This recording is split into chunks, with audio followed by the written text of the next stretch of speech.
González, también de la Alianza Nacional contra la Privatización del Agua. Gracias por su participación en esta convocatoria en el marco del Día Mundial del Agua. Creo que con el comunicado hemos señalado varias cosas, pero creo que es importante resaltar en el marco del Día del Agua que El Salvador continúa una grave crisis hídrica que afecta a los sectores más pobres y vulnerables del país. Y eso se manifiesta en conflictividad socioambiental en los territorios, población que se queja por falta de su derecho humano al agua, reconocido desde 2021 en la Ley General de Recursos Hídricos, pero reconocido por Naciones Unidas desde el año 2010. Entonces, este derecho humano al agua se refleja en acceso al agua en cantidad y calidad suficiente para una vida digna. Entonces, el punto o parte del reclamo de la conflictividad es que buena parte de la población no tiene esto, no tiene garantizado este derecho. Agua suficiente en calidad y cantidad para una vida digna. Cosas que sí tienen otros sectores o otros usos del agua a nivel nacional. Y que de 2021, con esta ley, esta injusticia hídrica que se genera entre otros usos, llámese uso industrial, comercial, recreativo, generación de energía hidroeléctrica y el consumo humano doméstico, no se ha resuelto. Y se ha venido señalando por este espacio como el agua de mejor calidad, más fácil de acceso y más barata, la tienen los sectores empresariales, la industria, la agroindustria, pero el agua de más difícil acceso, más cara y más contaminada, de peor calidad, la tiene la gente, la población. En algún momento con la Ley General de Recursos Hídricos se pensó de que esto iba a cambiar y con la Autoridad Salvadoreña de Agua como ente rector también se iba a cambiar esta realidad. Esto no se ha hecho. Entonces creo que en el marco del Día del Agua es importante señalarlo,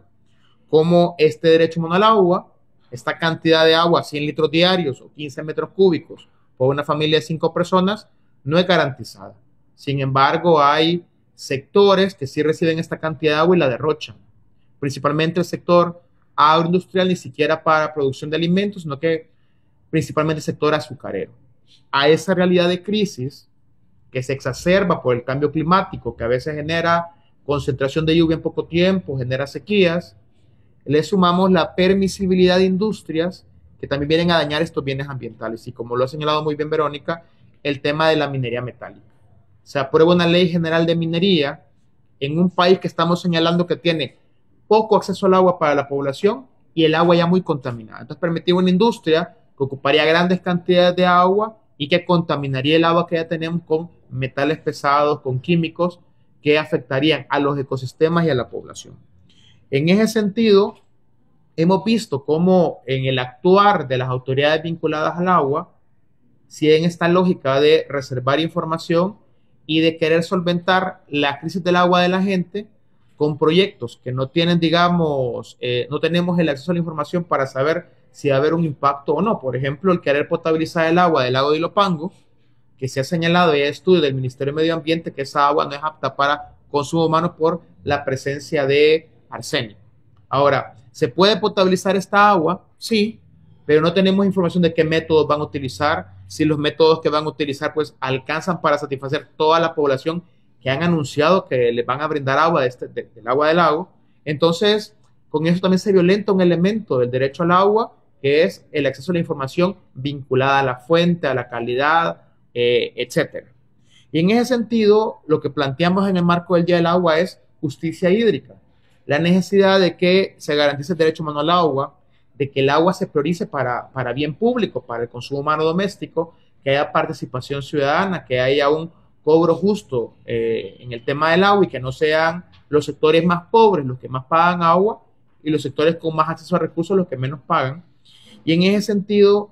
como las juntas comunitarias de agua, que son las que hoy por hoy le llevan el agua a los sectores más desfavorecidos, son las que tienen más requisitos para poder acceder a estar inscritas en la Autoridad Salvadoreña del Agua y poder obtener un permiso para uso del agua. Eso no debería ser así. Debería ser al contrario, las juntas de agua facilitarles el acceso, la asesoría técnica, financiera, jurídica para poder tener la legalidad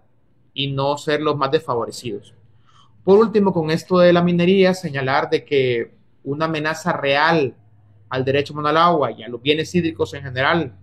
es la minería metálica, que fue aprobada en diciembre del año pasado, a pesar de haber estado 7 años prohibida,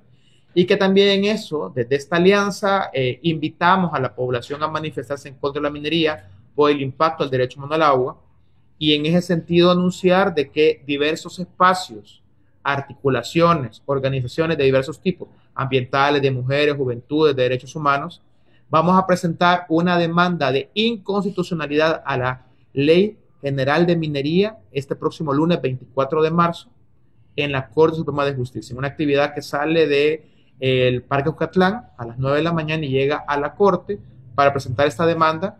entre estos elementos por su violencia hacia el derecho humano al agua de la población salvadoreña. Vendiendo esta ley general de recursos hídricos a nivel exterior como, un verdadero logro y como algo, como un hito histórico. La verdad es que las mismas naciones en el examen periódico universal, en la evaluación entre pares, han preguntado, sí le felicitamos por esta ley general de recursos hídricos, pero ¿cómo es que le hacen para hacer justicia hídrica en sus países? ¿Cómo es que ustedes le hacen en El Salvador para que se garantice realmente el derecho humano al agua y al saneamiento cuando hay un montón de poblaciones que se siguen quejando de no tener acceso al agua? Esta ley no resolvió nada, lo advertíamos desde que se aprobó, y ahora mismo estamos pues ya a 3 años casi de implementación, en donde la gente sigue teniendo sed y las poblaciones siguen quejándose exactamente de lo mismo. Y tenemos enfrente un modelo económico que está exacerbando justamente esta crisis, porque apoya, porque promueve y porque está a la base de su proyecto político un modelo económico que es extremadamente extractivista. Eso es no solo en el área de turismo, sino también en el área de energías y en el área, bueno, ahora, de minería. Y esta es una cosa que tenemos que continuar señalando, es que no se puede sacrificar el agua de la gente frente a las actividades económicas, sobre todo cuando estas actividades económicas solo le dejan ganancias a pocas personas en El Salvador, a familias bien exclusivas, y el resto de la ganancia se la llevan las empresas extranjeras. Eso es algo que no se puede permitir. El modelo económico está calcado a lo que está sucediendo en el centro de San Salvador. Y es que esa riqueza que se pueda obtener del Salvador, lo que están raspando al final de la olla, no es para los salvadoreños y salvadoreñas. Por esto es que no se puede continuar poniendo en riesgo o continuar apostando a un crecimiento económico que no tiene ninguna lógica para el crecimiento y el desarrollo de las poblaciones, y que además pone en riesgo su medio de vida, porque no solamente estamos hablando de agua. Sabemos perfectamente, y ayer lo decía la Mesa de Soberanía Alimentaria, la crisis hídrica afecta a la alimentación. Y no lo decimos nosotros, desde las organizaciones sociales. Ya hay estadísticas fundadas del PNUD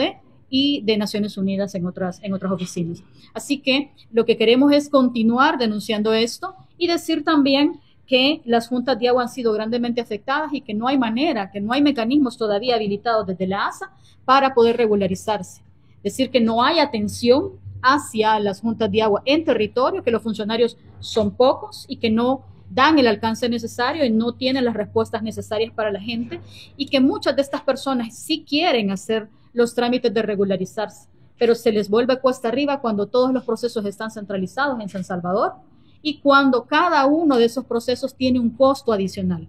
que al final de cuentas lo tienen que trasladar a sus mismos usuarios. Así que esta alianza continuará haciendo estas observaciones, haciendo los análisis y acompañando a las poblaciones en cuanto a continuar exigiendo su acceso al agua potable y su acceso al saneamiento, que son 2 derechos humanos que el Estado salvadoreño no ha sido capaz de cumplirles o de garantizarles.